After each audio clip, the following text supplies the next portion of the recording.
Hello बच्चों, let's read the question. The question says, consider the following statements about pollution. तो यहाँ पे तीन स्टेटमेंट दिया गया है. फर्स्ट स्टेटमेंट है pollution is defined as an undesirable change in physical, chemical or biological characteristics of air, land, water or soil. Second statement दिया गया है द एयर एक्ट जो कि है prevention and control of pollution को लेकर was amended in 1987. और तीसरा स्टेटमेंट है the environment protection act 1976 was formed to bring into effect the parameters of United Nations Conference on the Human Environment. तो हमें बताना है इन तीनों में से कौन कौन सा स्टेटमेंट करेक्ट है. तो इस क्वेश्चन का जो की कंसेप्ट है वो है पॉल्यूशन. तो पहला जो स्टेटमेंट है इसमें कहा गया है कि pollution defined as an undesirable change. तो पॉल्यूशन क्या है?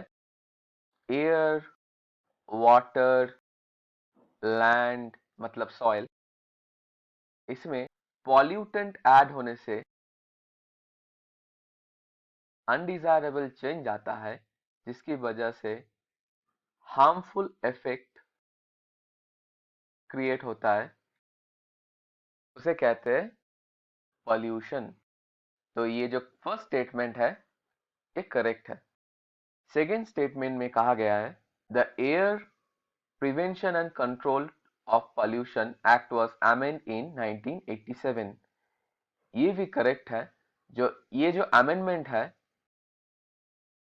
द एयर एक्ट ये आया था 1987 में और इसका जो मोटिव था वो था prevent air pollutions.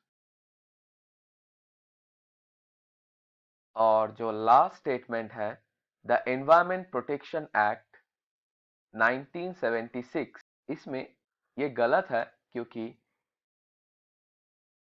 The environment protection act